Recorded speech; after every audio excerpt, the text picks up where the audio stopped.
Hello everyone, कैसे हैं आप सब। मैं आज बात करने वाला हूं एलिन इलेक्ट्रॉनिक आईपीओ के और के फिनटेक जो आईपीओ जो आईपीओ 30 दिसंबर को जो लिस्ट हुए हैं। और लिस्टिंग का जो गेन के चांसेस थे वो तो बचे नहीं, माइनस के चांस 15 से 10 से 15% लो लिस्टिंग हुआ। और उसके बाद भी 30 दिसंबर को मार्केट में और भी इसके अंदर गिरावट या लोनेस जो बोल सकते हैं देखने को मिली थी। तो क्या आपने लिया है? अगर आईपीओ आपने लिया है तो आप निकालने का सोच रहे हैं या होल्ड करने का सोच रहे हैं, तो मैं आपको उसके बारे में डिस्कस कर देता हूँ। पहले मैं बात कर लेता हूँ इलेक्ट्रॉनिक एलिन इलेक्ट्रॉनिक का। एलिन इलेक्ट्रॉनिक की बेस्ट बैलेंस शीट है। जब मैंने आईपीओ रिव्यू किया था और आईपीओ डिटेल्स भी यूट्यूब पे जब शेयर की थी, तो मैंने कहा था कि लॉन्ग टर्म के लायक ठीक है, लिस्टिंग गेन का कुछ बोल नहीं सकते बिकॉज ऑफ बैंक निफ्टी और बैंक, या ऐसा बोल सकते हैं एनएससी बीएससी इंडियन मार्केट या इंटरनेशनल मार्केट एक डाउन मूवमेंट में चल रहा है, एक बहुत ही बड़े उठापटक में चल रहा है, ना अप ना डाउन।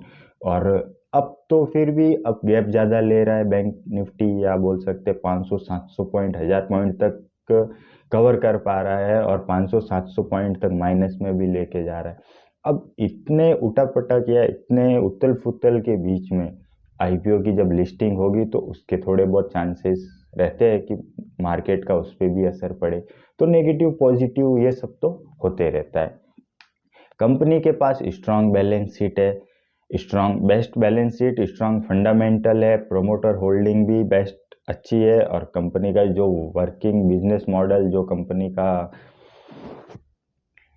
एकदम टॉप लेवल पे जो चीज़ कंपनी का बोल सकते हैं वो मार्केट से अलग इलेक्ट्रॉनिक और टेक्नोलॉजी, जिसमें हॉर्स पावर लाइटिंग और टेक्नोलॉजी से मिले जुले बहुत से प्रोडक्ट, या जो बहुत से इस कंपनी की मैन्युफैक्चरिंग क्वालिटी क्वांटिटी है जो। और इतना ही नहीं, जो कंपनी मार्केट में बड़े ब्रांड को बजाज होवेल्स महाराजा जैसे बड़े बड़े जो इलेक्ट्रॉनिक फील्ड में काम करते हैं, जो सेम फील्ड के में काम करते हैं, उनको ये मोटर्स, छोटी मोटर्स से लेकर बड़ी मोटर्स तक, हॉर्स पावर बोल सकते हैं, हॉर्स पावर मोटर्स जो बनती है ग्रिंडर से लगाकर मिक्सी वगैरह जो मोटर यूज होती है, जो मोटर वो सब ये चीज़ बनाता है। और टेक्नोलॉजी फील्ड में ये एक से बढ़कर एक चीज़ मार्केट में अपडेट करते रहता है। इसने लाइट लाइट और फैन वो भी सब इसी का, एलिन का ही मार्केट में जो प्रोडक्ट हम देखते हैं वो उसी का भी है। हाँ, ब्रांड वो अलग अलग ब्रांड को सप्लाई देने के बाद वो एज ए थर्ड पार्टी में चला जाता है, उसका कोई मतलब ही नहीं रहता। वो आगे जिस बड़े ब्रांड को अगर देता है तो वो उन्हीं के लोगों के हिसाब से यूज होता है, तो वो ठीक है। लिस्टिंग गेन जो इस आईपीओ का लिस्टिंग गेन के चांस, या बोल सकते हैं लिस्टिंग जो थी 245 के आसपास होनी चाहिए थी, इसके अबव होनी चाहिए थी, लेकिन उल्टा हो गया था कि लिस्टिंग 234 टू 35 के आसपास हुई। और उसके बाद भी कल की डेट में 30 दिसंबर की मार्केट में लिस्ट होने के बाद भी शेयर्स और गिरा, और कल की डेट में कुल मिला के 19% का शेयर में गिरावट देखने को मिला, जहां हमको लिस्टिंग गेन के और कम प्रॉफिट के चांसेस तो मिले ही नहीं थे। तो इसमें इस चांस में आपको क्या करना है? आपको, अगर आपने आईपीओ लॉट निकाला है और आपको लॉट लगा है, तो आपको घाई नहीं करनी है और अभी नहीं निकालना है। आपको होल्ड करके रखना है 3 महीने, 2 महीने के लिए, 6 महीने के लिए आपको प्रॉफिट के चांस रहने वाले, बिकॉज ऑफ इस कंपनी के अंदर वीक पॉइंट या लॉस होने के जैसे चांसेस कुछ भी नहीं है। वाइट एकदम क्लियर बेस मॉडल, एकदम क्लियर बेस कंपनी बोल सकते हैं, कोई फ्रॉड कोई केस नहीं बढ़े। तो इसमें लॉन्ग टर्म के लिए होल्ड करके रखे आप, इसमें चांस हो जाएंगे। थोड़ा अभी मार्केट की वजह से थोड़ा नेगेटिव पॉजिटिव मूवमेंट है, तो बड़े बड़े शेयर्स में भी देख सकते हैं हम, रिलायंस, टीसीएस, इंफोसिस, वो भी अभी के टाइम पे मार्केट में थोड़े गिरावट में आए हैं, because of national international market का जो प्रेशर, जो माहौल माहौल है, वो थोड़ा बहुत तो शेयर पे भी असर होने वाला है। और न्यू लिस्टिंग की बात करें तो न्यू लिस्टिंग में और भी बल्क पेमेंट या और भी बल्क इन्वेस्टर घुसते हैं, तो फिर वो भी मार्केट अगर नेगेटिव है तो फिर वो पॉजिटिव मूवमेंट नहीं हो पाता है। तो उसमें आपको कोई टेंशन वाला मामला नहीं है। थोड़े टाइम होल्ड करके रखे और उसके बाद रखे। अब मैं बात करता हूँ केफिन टेक्नोलॉजीज की। केफिन टेक्नोलॉजीज के बाद सेम हाल यही हुआ, जिसकी लिस्टिंग के चांस 364 टू 365 के आसपास थे, उसकी जो लिस्टिंग हुई 344 के आसपास हुई।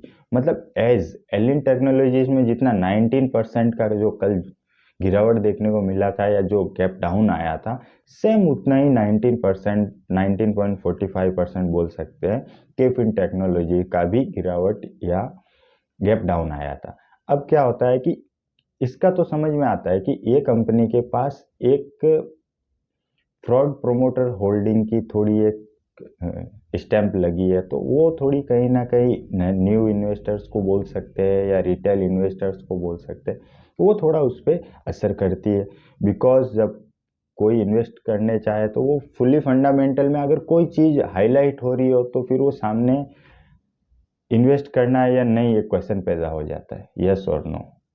अभी कंपनी के पास प्रोमोटर होल्डिंग बढ़ी और अच्छे प्रोमोटर होल्डिंग आई है, कंपनी के मूवमेंट में सुधार आया है और कंपनी का जो फाइनेंशियली जो फंडामेंटल है वो भी थोड़ा इम्प्रूव हो रहा है। इम्प्रूव थोड़ा मतलब कंटिन्यू बोल सकते हैं, थोड़े टाइम के बाद आपको इसमें भी गेन प्रॉफिट के चांस हो जाएंगे। बिकॉज एलिन टेक्नोलॉजी से भी बेस्ट लिस्टिंग अगर देखने जाए तो इसकी लिस्टिंग में भी अच्छी थी और इसका वर्किंग फील्ड बिजनेस मॉडल भी अच्छा है और इसमें आपको चांस है कि लॉन्ग रखे। जब तक बैंक निफ्टी और निफ्टी बोल सकते हैं या इंटरनेशनल मार्केट के मूवमेंट लेवल अप नहीं आते, कंटिन्यू मूवमेंट 25-50 के जो पॉइंट्स प्लस माइनस होते हैं वहाँ तक नहीं कवर करते, तब तक थोड़ा बहुत इन पे भी असर होने वाला है। तो घबराने वाला टेंशन वाला मामला इसमें भी कुछ है नहीं। हाँ, लॉन्ग टर्म जहाँ आपको लिस्टिंग गेन चाहिए था तो वहाँ आप 1-2 महीने के लिए अगर होल्ड करते हैं तो आपको कंफर्म है कि इसमें अच्छा लिस्टिंग गेन मिलने के चांस रहेंगे। और थर्ड मैं जो बात कर रहा हूँ वो सा पॉलीमर्स की। सा पॉलीमर्स का अभी फिलहाल ओपन डेट चल रहा है और अच्छी इसकी लिस्टिंग भी चल रही है। इसके बारे में क्या अपडेट होता है, क्या बुकिंग होती है, फिलहाल फर्स्ट डे है 31 दिसंबर को 2022। ये इसका सेकेंड डे है और इस कंपनी का जो बजट या 66 करोड़ आईपीओ का लॉट साइज है वो कम है, तो इसका जो लिस्टिंग होने वाला है वो भी बहुत कम कम क्वांटिटी में होने वाला है। और मतलब ऐसा भी बोल सकते हैं कि अमाउंट कम होने की वजह से, परसेंटेज कम होने की वजह से भी ये अपने एक लेवल अप में है।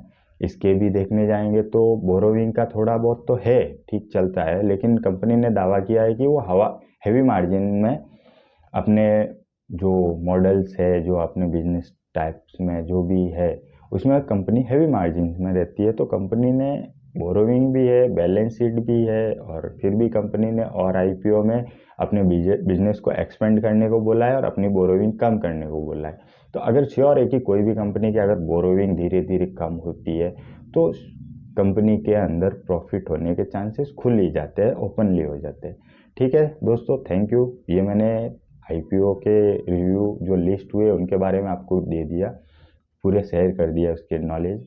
और अब न्यू आईपीओ और न्यू बेस्ट शेयर में कोई आपके लायक रहेगा तो वीडियो को लाइक करें और चैनल को सब्सक्राइब करके रखें, ताकि हम फिर उसमें आपको जब शेयर करेंगे तो आपको नोटिफिकेशन मिल जाएगा। नोटिफिकेशन मिलने से एक ये होता है कि जो चीज़ आप हाई पे लेने वाले हो वो एक क्वालिटी रेट में आपको मिल जाती है। थैंक यू दोस्तों।